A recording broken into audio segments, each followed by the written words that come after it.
All right. What is up, everybody? Hello, hello from Australia, where it actually is already Valentine's Day. So happy Valentine's Day to all my lovebirds out there. And I'm going to be going live with my beloved wife, who I have not seen in a distressing period of time here in a few seconds. So hopefully she will be joining us. But welcome. If you guys didn't already know, Lisa and I did a very special Valentine's Day episode of Women of Impact. I was the first male guest, I'm very excited to say. And I think the episode went really well. It is doing very well, so make sure that you guys check that out. And Elizabeth, Diana Bilyeu, if you are in this feed, you need to request to go live. I do not see you. I do not see you, woman. But yeah, we're going to be answering your guys' questions. If you have relationship questions, if you want to know how to make your Valentine's Day spectacular, this is the live for you. And while we wait for Lisa to join, which, let me just check something here. Why won't this click? All right. All right. Baby, I see Women of Impact wants to go live. Is that you? I will assume that is you and not, because I don't see you anywhere. All right.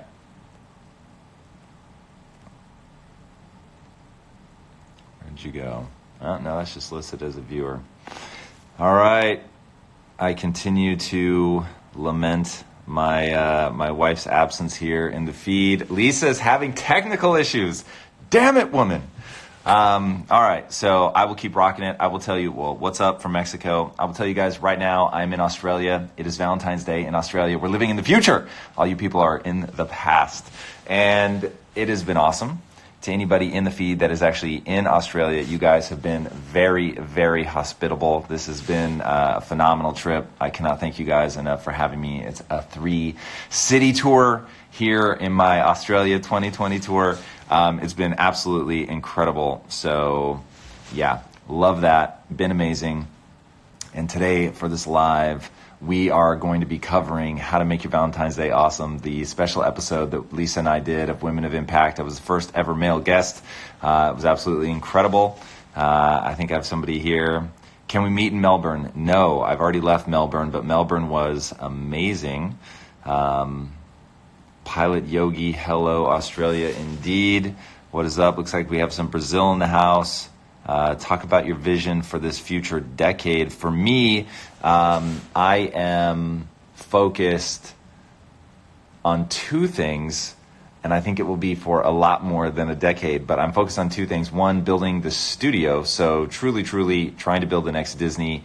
We're going to be doing everything from movies and TV shows to reality TV. We got some sick ideas for reality TV. We're going to be making a big announcement about all of that in the summer. So super amped on that. And then obviously what we're doing here with Impact Theory, as you guys probably think of it now with the social content. We've got Impact Theory University is a big push for us. Anything that we can do to actually help people get out of the matrix, get their head right, and achieve the things that they want to achieve. We're doing more and more live events, so that's super cool. For anybody that attended one of our first 2 live events, I think they were fucking awesome. When am I coming to India? We need you here. I will come to India the second I have a reason to come to India. I think that would be a lot of fun. We are working on doing more international touring for live shows, so keep them eyes peeled, India. You never know when we might be down there. Yeah, we are still, this is supposed to be a co-live with my beautiful wife, who is the most extraordinary human that I've ever met, ever. And I think we may have a request from her. I think she may be ready. Look at that. Let's see. So you guys are literally witnessing one of only 2 conversations that I've had with Lisa since leaving. Hello, well, there she is. Good Lord, woman. There's literally like 5 of us sitting right here trying to figure out, for some reason, my phone wouldn't go live. So now we had to use Jeremy's phone. What's up, everybody? And now I'm really short on this as well. Right. So I'll slack you guys. All right. I do fear, baby, that it may just be that you are short. I don't know that it has to do with the live or anything, but welcome, baby. I am missing you like crazy. Oh my God, I know. Oh no, that's too high. All right, let's get started. These people are watching. Hello, baby. My God, it's I literally was excited to do this live so that we could hang out. Yes, and here we are. So we are very, very far apart right now. I'm quite literally on the other side of the world. My voice sounds funny because last night was it was fucking amazing. It was super hardcore though. I was speaking nonstop for about 5 hours, and about four of those hours, there was no microphone. So it was just all projecting all the time. So here we are. And so We have somebody from Greece in the house. What's up, Greece? Yasu. Up, and you no longer have audio. Or you're just moving your lips, which I suppose is possible. There we go. Jeremy's alarm. Aha, no worries. Well, welcome back. Okay, yes. So we did our special Valentine's Day episode. We've actually launched. So for those of you that don't know, Lisa had a good point that, man, no matter how many times you feel like you've repeated something, you have to say it again. So Lisa does a show called Women of Impact, which, by the way, baby, you are big in Australia. I'm telling you, like the number of times that I've been asked when you're coming, why you weren't here. And then the people obviously sponsoring, or not sponsoring, but the people that organize the tour for me want to organize a tour for you. So that will be exceptional. I can see your anxiety spiking from here. It is, because I'm like, people are here for us to answer questions, Bilyeu. Well, let's do it. Let's get into it. So I'm just so happy to see you. So for people that don't know, like because of the time difference and stuff, I think we've spoken maybe once properly on the phone for like the last 4 or 5 days. So I literally was like, it's been longer than that. Yeah, it's just purely selfish on my part. So thank you everybody for joining, because it made a great excuse to actually get my husband with something on his schedule. Yes. So really fast, do you have questions already? What were you going to ask though? I was just going to tell people that we launched the episode both on Women of Impact, which is Lisa's show, and then we also are going to launch it. I just recorded the intro and the outro. We're going to launch it on the Impact Theory podcast, or my podcast, I should say, as well, so you guys can check it out there. And then if you're looking for just sick feminine perspective, be sure to check out Women of Impact. The show is fucking amazing. I think Lisa is an extraordinary host. So be sure to check that out. I just started listening to Women of Impact. That's Livin' Healthy. That went by too fast, but something like that. All right. Well, one thing I want to say is tomorrow we have a listicle coming out on both of our socials. So those are points of how things that have guided us for the last 19 years. So stay tuned to that. And then also on impacttheory.com, we have a list of questions. And until we wait for some questions now, we wrote a bunch of questions that we've asked each other. And guys, like if you haven't checked them out, honestly, they are so freaking amazing. These are questions that Tom and I have asked each other for 19 years to really get to the core of the truth between us. So it's things like, for instance, what type of wife did you want? And what are the qualities that I actually don't have? That's a hard question to ask and to hear. But those are the sorts of things that we have asked each other, so that we could really like get to the truth of how we feel about each other, and where we see each other's roles in the relationship. So, right now I think we have a question. All right. All right. I'm going to ask you questions, babe. I've got them down here. All right. Let's do it. So, what's the best relationship book in your opinion? I actually haven't read a lot of I haven't read a lot of relationship books, but I'll say that the female brain is probably one of the things that has helped most with our relationship. It was a really eye-opening account of, so anybody who's watched me for a while knows that a big part of my approach is looking at the biology of things. And that book did a phenomenal job of breaking down the difference in the biological structures and functioning of the female brain versus the male brain. And it's not maybe sexy Valentine's Day talk, but fuck, if you want to really understand how to deal with your partner, understand their brain, man. Understand their brain. I went over this like 1,000 times with people last night. if you really want to make progress in your life, you have got to look at your experience on this earth as a biological experience and really beginning to ground yourself in the biology of what's going on. So I'll go with the female brain. It is super useful for understanding the different phases that a relationship is going to go through based on the hormonal changes of a woman and how that impacts her brain, for sure. Yeah, yeah. That really impacted me as well. So guys, if you're just joining us, we're answering questions live. Drop it in the comments below, and we'll answer live. So, all right, the next question. How do you navigate a long distance relationship? Oof, not well. Well, right now it's not a big deal because obviously I know I'm going to see you. It's what, I'm away from you for 8 days right now, which sucks and I do not enjoy it, but it is survivable. You just sort of put your eye on the prize of, okay, I'm going to be home, on X day, and then we'll be back together and it'll be fine. But when we were long distance for almost 2 years, that's where it was really difficult. And this was back in the day when we only had email. So I would say that Skype calls or video calls of any kind, whatever your video connection of choice is very powerful. There really is a huge difference between seeing the person versus just hearing their voice. I think that's incredible.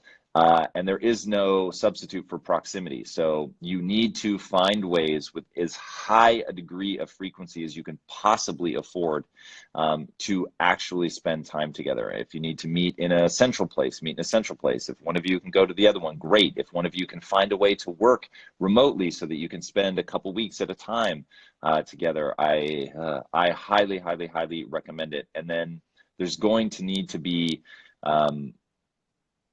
a lot of communication about what you want the rules of engagement to be while you're away. So I know a lot of people end up, they feel very disconnected. One person has a high frequency of connection, let's say via text, and the other person doesn't. And so they just like maybe batch respond once a day, and that might wind the other person up. So you really have to have rules around that.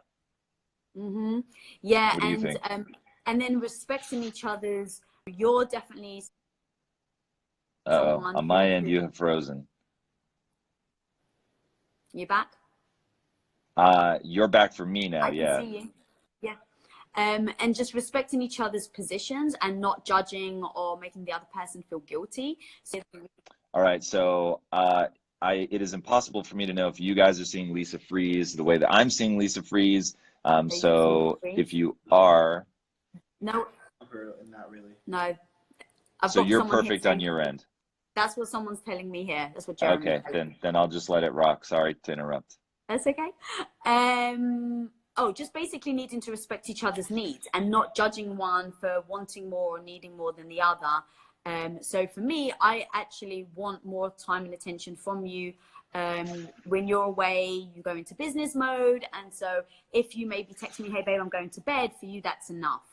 And then for me, I need a bit more than that. And so I will kind of weigh, like, especially the first few days, look, you're traveling, I give you, like the grace to obviously travel and not worry. But as time goes on, and I'm definitely feeling it right now, so this is why I'm loving the conversation, to be like, yeah, babe, I need to hear your voice. And you would never judge me on that. You'd be like, okay, if that's what you need, then fine. No problem at all. Let's schedule time and we'll get on the call. But you never made me feel guilty about asking. And then that allows me to then be honest about what I need, because that communication, what you said, is so important. There was another question that I read as it was going through. Someone said, should we care about what other people think of our relationship? No, I don't even understand the question. So I think you should be thoughtful. If somebody has a concern that's a real concern, there's no reason not to think through that. But if you are approaching the relationship thoughtfully, with your eyes wide open, and other people just don't like it for whatever reason, then it's, so much tough shit. Like, they're not going to live your life. But I really do think people should want information that they might be blind to. And so if you listen to people and you listen to their concerns, rather than just saying, fuck off, I don't want to hear it, open yourself up, listen, and then go either yes or no, that is or isn't true. And you need to be able to trust yourself to figure that out. I've just seen too many people be in relationships that were deeply unhealthy for them to not say you should at least listen and see if you're you know, if somebody's got their finger on something. But there were plenty of people that had concerns about you and I being so far away from each other, coming from different backgrounds, all of that, that I know that if you really understand the truth of a human relationship, meaning that you don't confuse lust with the potential for being good long-term pair bonders. If you understand that it's going to take work and that it isn't just that love is enough. Oh man, I had a really good analogy the other day of like getting people to really understand that love is necessary, but it is not sufficient. Having love in a relationship is, I don't even understand why somebody would bother if they didn't have that, but to understand that it takes communication, it takes skills, it takes navigating change, which may be the hardest thing in a long-term pair bond, is to go, you know, we're going to be different than, like, you're, God willing, your spouse is not going to be the same person that you married after 10 years. It's like you should want that growth, you should want that change, but you better know how to navigate it. So what's your thoughts on that? Yeah, and also communicate as you're growing and changing, because that's the one thing I always had, like the biggest fear of you being, you know, saying to me like, I don't even know who you are anymore. You know, you hear that all the time with couples. And so for me and you, it's like, well, that's in your control. You can actually fix that by making sure you're always in communication with each other as you're changing, as you're growing, as you're having new thoughts, new ideas, new changes that you want to make in your life. Like me and you are always having those conversations, and going back to something I said earlier, where there's no judgment in that, right? Even if it's something that I disagree with, or like I'm not necessarily keen on that change with you, it's like there's no judgment. We just talk through it. So. Yeah, very true. Did you have another some question? I questions. saw some. Okay, Oh fire yes, away. so Jeremy kindly sitting right next to me here, and he's slacking me some questions that you guys are asking. So guys, if you're just Okay, tuning in, perfect. drop in the comments below if you've got any questions. We're answering them live. All right. How do you? Oh no, I did. Good ideas for Valentine's Day dates. So well, let's do. Do you have one? Oh no, you go first. All right, good, because it's a good one. So I'll do a throwback to our poor days. One of the out here in Australia, one story that I've been telling is the time that I had a really horrendous day and I came home and you had done the carpet picnic for me, and we were, yeah, we were so fucking poor, and we were living in Lisa's mom's house. Lisa was the only one working. I wasn't making any money, and just coming home and having someone, and I mean, look, it was cheap food that we were into, but having some foods that you like, just simple fast foods, somebody taking the time to go and get, you know, something that they know that you love, setting out some candles on a blanket, and then just connecting. And I will say that everything that we do as we get older and we have access to more resources is, hopefully, nothing is ever going to compare to looking in the person's eyes and talking to them and feeling connected and feeling understood and heard in a way that nobody else understands where you're at, you know, what you're going through.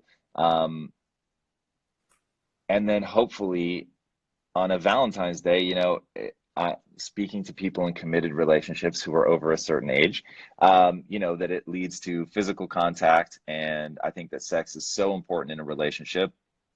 And it certainly doesn't have to be some crazy extravagant setting. It's just about sitting and connecting. And something that I want to do with you, which I talked to Rangan Chatterjee the last time that he was on Conversations with Tom, where he challenged me to do this eye gazing, where you sit and you look in your partner's eyes without breaking contact, without breaking eye contact for 5 minutes, just straight up, no words spoken, just gazing into the other person's eyes. And man, I think stuff like that is really powerful. It doesn't cost any money. You can do it wherever you are, and taking that time to connect, that would get my vote.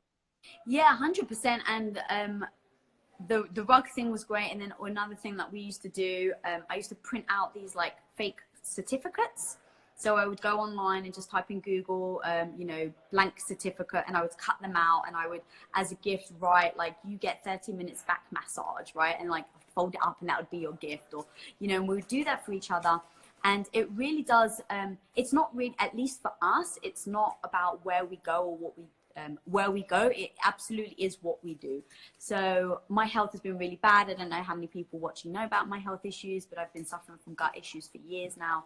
And so for a long time, it was like, we couldn't go out to a restaurant and have a romantic meal. We decided we were going to watch a romantic movie. So actually, I don't know if you remember, a couple of years ago, babe, we went, like, we booked a restaurant. I was so excited to go out. I was like, maybe I'm feeling better, we can go out. And we'd made a reservation. We got there, we sat down.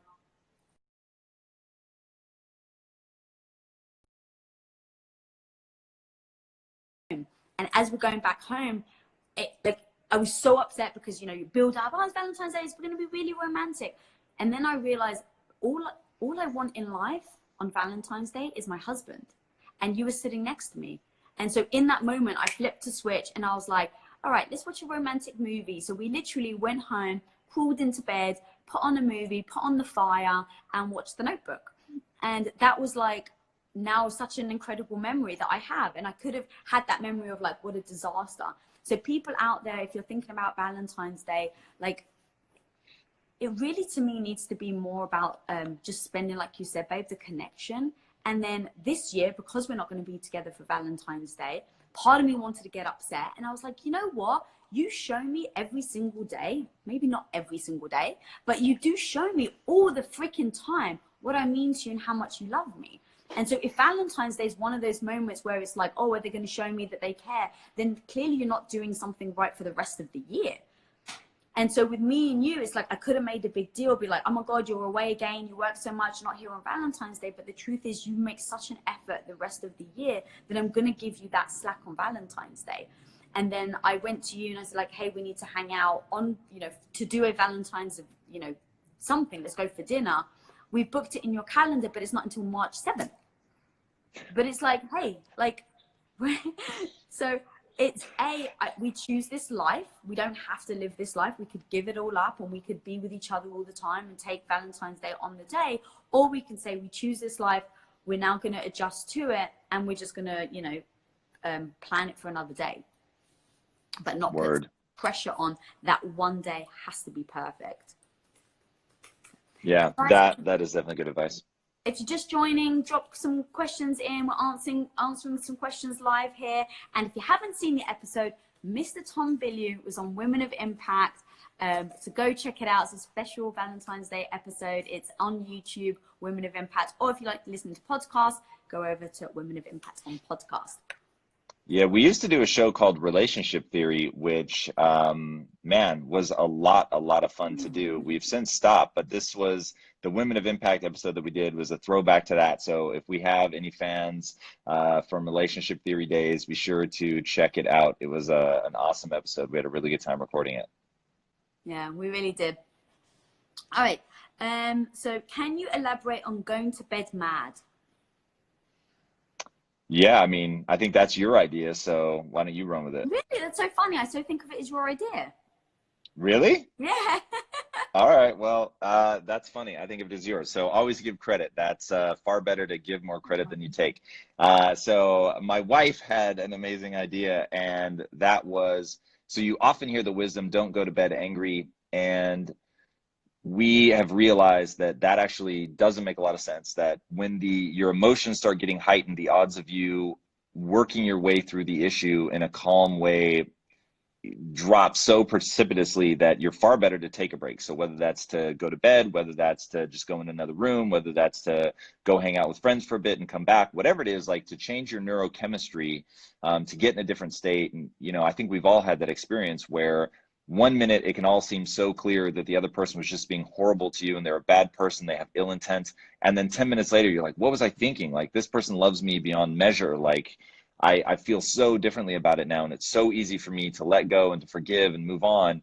And it is literally just a shift of neurochemistry, and nothing will shift neurochemistry more effectively than time. So taking a break, going to sleep, watch a comedy. One of the most effective state shifts that we ever had was, man, we got in some huge fucking fight. We were living in London at the time, and Rush Hour 2 came out. And we were like, you know what, let's go watch Rush Hour 2. And going in, we were in such a bitter mood, like sitting next to each other, but not wanting to be next to each other. And then the movie starts, and by the end, we've laughed so much, and it's changed like the neurochemistry. It's just changed how we feel. And so by the end of the movie, it was so easy to talk through our problem. And we just needed that shift. So go to bed angry. And go to bed angry. Get the distance. So there's two things I want to add to that. When we go to bed angry, the one thing we always make sure we do is we always kiss each other on the lips, and we always say, I love you, even when we're mad. Now, it may be a love you, and we've done that too. But we always do it because that's so freaking important. Like, no matter how mad you are like when you go to bed, know that I love you, and I will always then put my head on your chest and fall asleep, even if we're mad with each other. We made that agreement. And when you make the agreement when you're in the sober, quote unquote, moments, we see it through. So in those moments, we're like, I really don't want to kiss him. I really don't want to put my head on his chest. Like, I'm really upset with him. Like, we just force ourselves to, and it just changes that brain chemistry, like you said. And then the other thing that we do sometimes when we're trying to change our brain chemistry, and let's do it together so people know that we're not lying, babe. If we're mad at each other and we walk in a room, what do? Baby! So we know, even when you're mad, there's something about you force yourself. And I sometimes even count down because part of me is like all frustrated and annoyed. So I'm like, all right, when I walk in this room, just scream baby, put your hands up and just go, baby. And then we just freaking switch. And we had a rule. So what you're trying to do is change the energy of the situation, right? So if everybody's in a piss poor mood and you're frowning, and we had read studies about how if you force yourself to laugh or smile, that you can't stay angry. And it's really true. And I definitely encourage people to try it. So we said, look, you get in these situations, you're in a funk. So the first person to change the energy by doing something like, yelling, screaming, baby, you can't ever reject that offer. Right. And so as much as you want to stay angry, if the other person is willing to extend that to change the energy, then you have an obligation in this relationship to reciprocate that energy, because it is really, there's a real vulnerability to being the one to change the energy. And if the other person was like, what the fuck are you doing? Then it would be, you would just shut down again. So, and then you never do it again. Correct. So we said, all right, in a moment of emotional sobriety, we agreed that if we were ever in that situation and somebody were to extend that, the energy changer, that the other person would reciprocate. And it has been ridiculous and hilarious, but it's actually worked for us a lot. So that one's a super powerful tool. It really is. Now I saw one come by a while ago that I think is hard. I think we need to answer some of the hard questions. I want hard questions, people. Go for it. Would you forgive infidelity? If so, why? It's funny. I just spoke about this on ITU, actually. I did a live with them earlier. So I'm going to say it from my perspective. Yep. We never joke about divorce. Tom and I, literally, to the point where we call it the D word in the Bilyeu household. It's like Voldemort. You cannot repeat the word, because for us, it's the second you mention it, it makes it a possibility. And so we just take that off the table. Except there's two things when I first met Tom that I said very openly, very clearly, there's two things I will leave you for. And I mean that to this day. Now, look, I'm not saying it's freaking easy.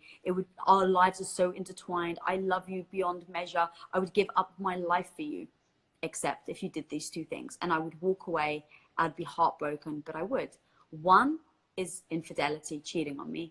And the reason for me, and like, I want to be very clear, I don't think that this is for everybody. I think if you're willing to stay in a relationship and work through it, and that's what you want, then you absolutely should. So I'm not passing judgment on anyone that stays in a relationship if someone's been has cheated on them. But for me, the one thing me and you do is we trust each other completely.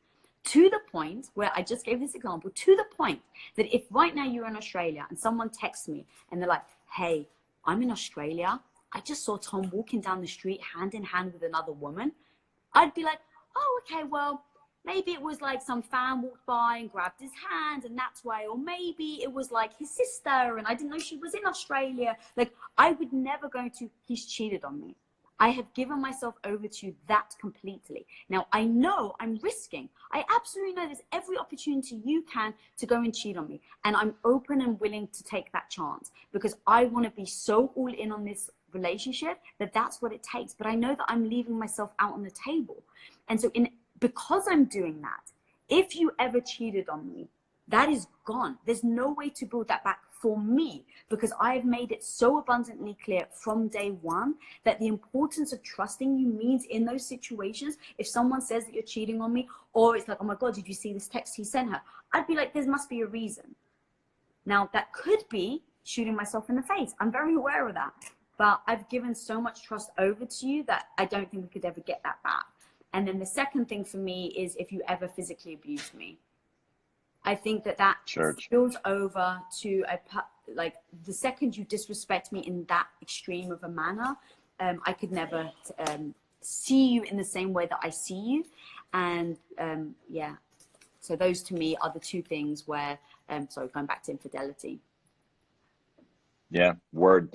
So I think both of those come back to trust, quite frankly. And I think that part of what makes our relationship worth all the sacrifices that we make to keep it going is there is something incredibly special about knowing that you can trust somebody implicitly and that they're going to be there for you and take care of you and that they would never harm you like that.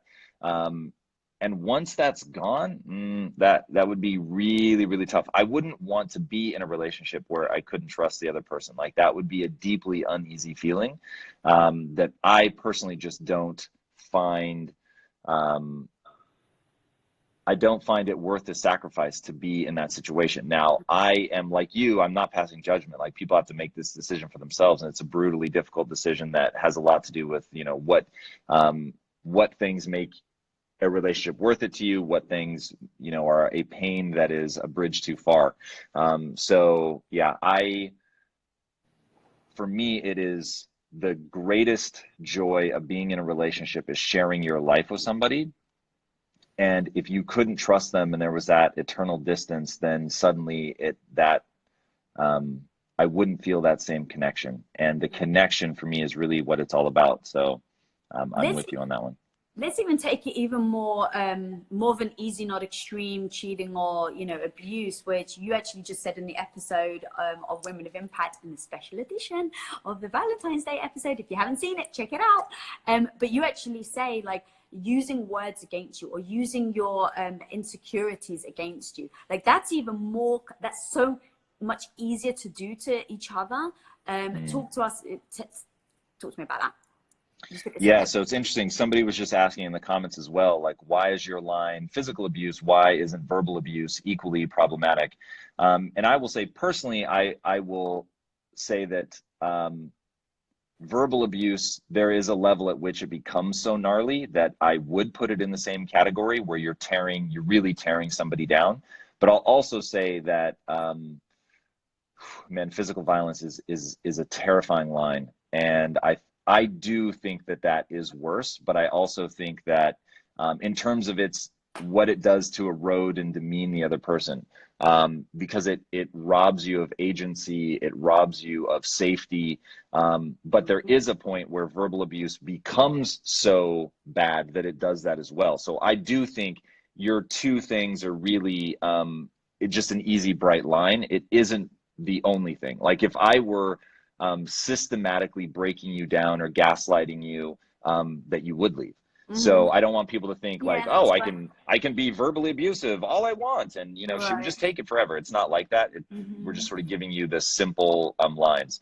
So talking about what you were just bringing up, which is never, ever, ever, ever under any circumstance weaponizing someone's insecurity against them. So this comes down to what I was saying about connection and what makes relationships worth it. Like relationships are sacrifices. And I don't understand people. I just don't understand because I'm not wired that way. I don't understand people that are willing to sacrifice anything and everything just to be with someone for me, the relationship has to give me far more than the sacrifices that I have to be in to make it. Now, one of those things is to be totally yourself, to be naked and raw and vulnerable, and to still be held and loved, and to be held in esteem, even though they know you from top to bottom. Like, one of the most magical things in the world is to be seen in like an avatar way. With that person, they know you, man. They know what you're insecure about. They know like all that shit that you don't want people to know, and they know it. Like, it is a part of their map of who you are, and yet they still love and want to be with you. All right, that is an insanely good feeling. Once you have that, on the other side, if someone has given you all of that, you now have weapons of mass destruction where you could destroy them. You uniquely are capable of wounding them, hurting them in a way that nobody else in this world can, because you know all the secret things. Now, once you use that against someone, they're never going to open up to you that way. That ephemeral, hard to define thing of being held in somebody's esteem, even when they know all of those things about you, and realizing that they're just essentially collecting weapons against you. I don't know that you can ever come back from that, where you could really, truly trust them. So that for me would be just the most foolish thing that you could do in a relationship, because you break that magical spell of this person knows me, they see me, they understand my insecurities, and they protect me and love me. So yeah, man, you just, that one was a hard and fast rule that we put in place at the very beginning of our relationship. And I mean, I didn't even need to know you to know that that's a good idea. It's like, just to get the magic that is possible in a relationship where two people are truly bonded like that, to get that magic, you can't ever use someone's insecurities against them. Yeah, goes back to what you were saying earlier about trust, right? It all comes back down to trust. It's trusting them with insecurities, and going back to like the physical abuse, like it's the safety things. Like, you're twice my size, so if I ever was fearful and didn't trust you or trust to be around you, then that's broken. Like, yeah. So on this, psychologically, a good analogy that I think might help people. We have this tiny little dog, and she will flip over on her back and expose her belly, and she wants belly rubs and pets. And I thought it would only take once if she rolled over on her back and I just pinched her really hard. She'd never do it again. And how horrible that would be. Like, what in that one moment they're giving you something by exposing their belly. And that's what you're doing when you tell someone an insecurity. You're exposing your belly, and man, you're in this weak, vulnerable state. And if all you get is, the lovely little pets when you expose your belly, then you expose your belly, and there's the trust and security, but it only takes once. Yeah. Truth. All right. Have you ever had arguments that lasted for more than a day, and how did you get past it? Say that again. I was reading, someone wanted to know what our Brangelina name would be, and I was too busy cycling through the options in my head. That's amazing. We're open if anyone's got an idea of what our Brangelina would be. Yeah, it would have, Tisa is about as far as you can go. Wom is not very interesting. It's not. Or Elizabeth, but I'm not so sure about these. I said Elizabeth, but none of them because hit. for people at home that may not know, my real name is Elizabeth, or my birth name is Elizabeth. Someone said Tom Lee, Tom Bilyeu. Tom Lee, I like Tom Lee. Those are better. All right, what was your question? And then I'm gonna have to roll soon. Yeah, I know. Sorry, we've kept you longer than anticipated, but hey, while we have you, Bilyeu, yes. Have you ever had an argument that lasted for more than a day? And if so, how did you get past it? We've definitely had intense arguments that have lasted a really, really long time. What do you mean by that? Because I would say we've had issues that had to be resolved over a far longer period of time, but I wouldn't say where we were locked in an argument, because that makes me think, oh, they're having a hard time speaking, they're not able to shift gears, like their life is about this thing for 3 or 4 days. I don't think we've ever had that. No, we've had things that we had to talk through, but we've definitely argued for like a whole day back in the day. I remember being in what's that? I was just going to say their question was for multiple days. Yes, Oh, we have wasted many a single day. all right. Well, But would you say that? so I think what the key takeaway is, how do you get out of an argument that is just spiraling? Let's take it like that position. Yeah. So my yeah, what tips do you have? So I would say a recent breakthrough for us is really articulating your own internal narrative. And this really does require a lot of self-awareness. So this is going to be advanced class for sure.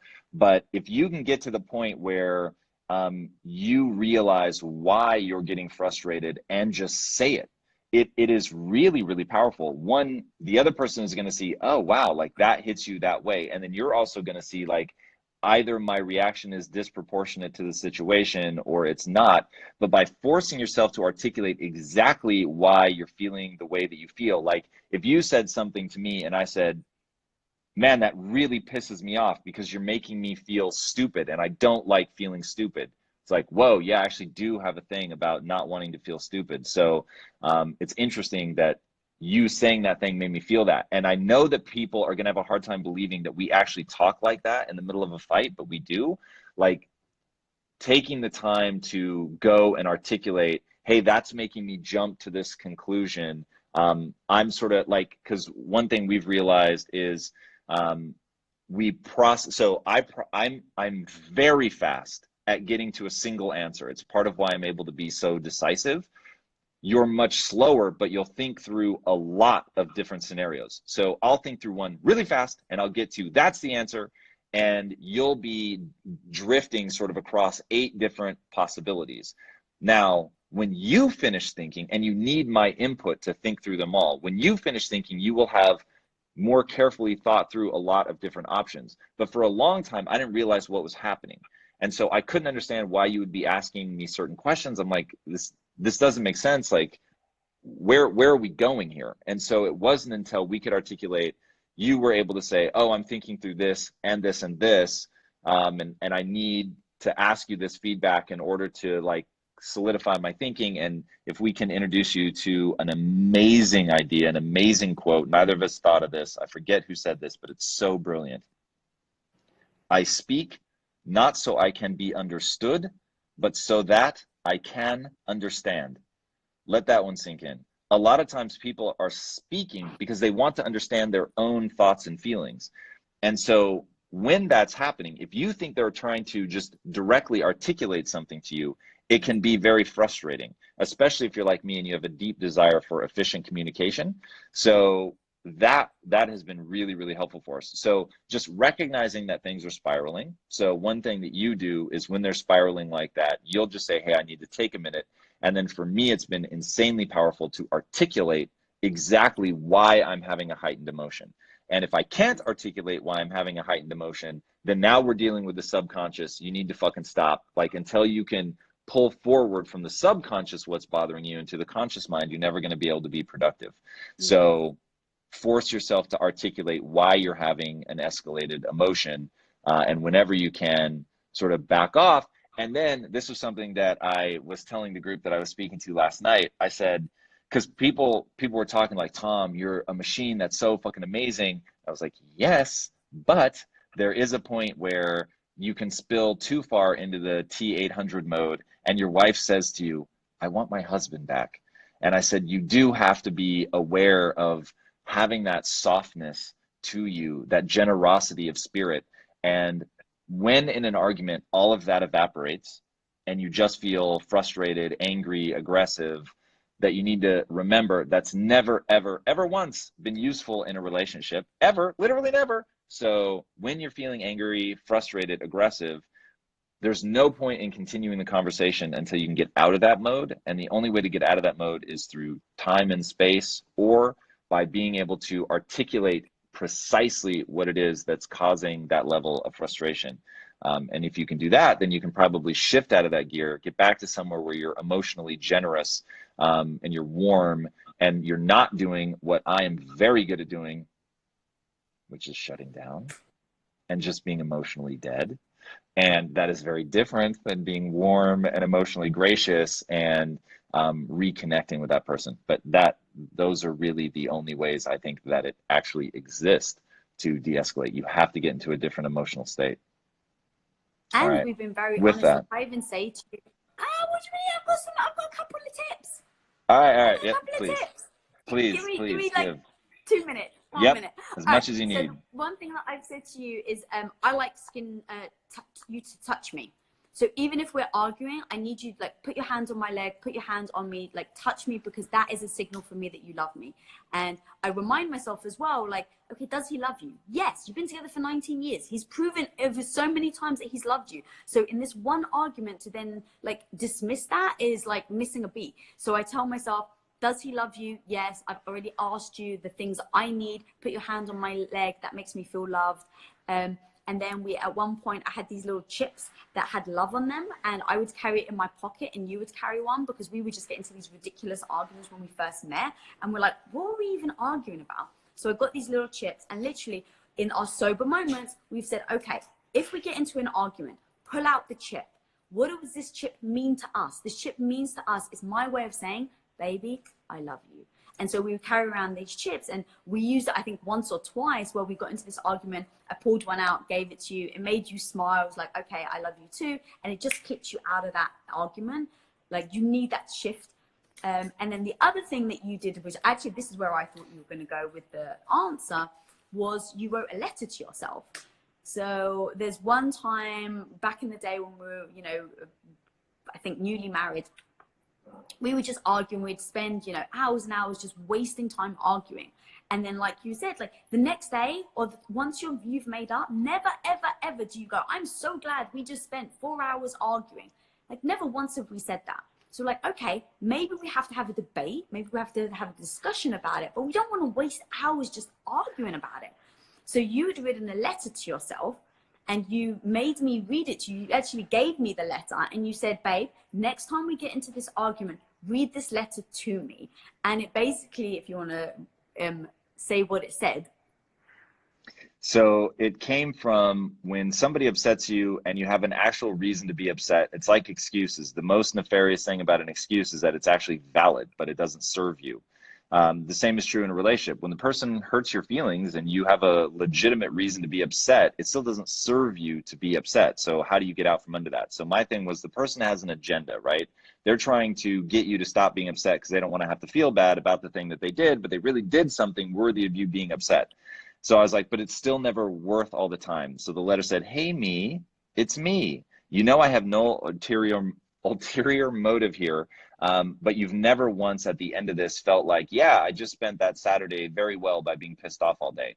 So you know that if you force yourself to laugh out loud right now, it will change your neurochemistry, and you'll be able to reconnect and have a conversation and be reminded that you guys love each other and you're going to find a way through this.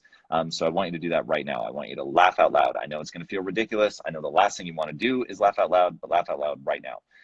And I did it. It only took once, and it changed my neurochemistry instantly. And I realized, holy shit, like this is how sort of fragile your anger is. It can be broken just by laughing out loud. So not something to invest in, an amazing way to shift your state and get into just another way of thinking and feeling. It was incredibly powerful and has served us well for many years. And like giving each other permission. So you wrote the letter, I had it, and it was like, all right, in the moment, you're not going to want me to read you this letter. So you have to give me permission that you're not going to shut me down when I pull it out. And you're like, yeah, absolutely. And so our first argument, I was like, oh God. I was like, hi, me, it's me. And then you're like, and then we just both laugh, and then we read the letter. And I think we read the letter once. And then after that, it just gave us that confirmation that, okay, we can break the spell. We know how to do it. It does work. And so, how do we do, hey, baby, and things like that to just break the spell in that moment. Yeah. So. Word. All right. With that, my love, I must bid you farewell. If you really enjoyed me and Tom going back and forth on this, we did just release an episode on Women of Impact. Also, if you're not following me, follow me at Lisa Bilyeu. If you're not following Tom, follow Tom at Tom Bilyeu. And Jeremy's telling me to tell you. Oh, and the link is in the bio. Thank you, Jeremy. So the link is in the bio. Link is in the bio to the episode. Our bio, yes. Thank you. So All link right. is in the bio. If you want to go check out that episode, it's Women of Impact at YouTube. And guys, thank you so much. Baby! All right, everybody. Happy Bye. Valentine's Day, pumpkin. All right. Love you. Peace out, everybody. Thanks for joining us. Bye.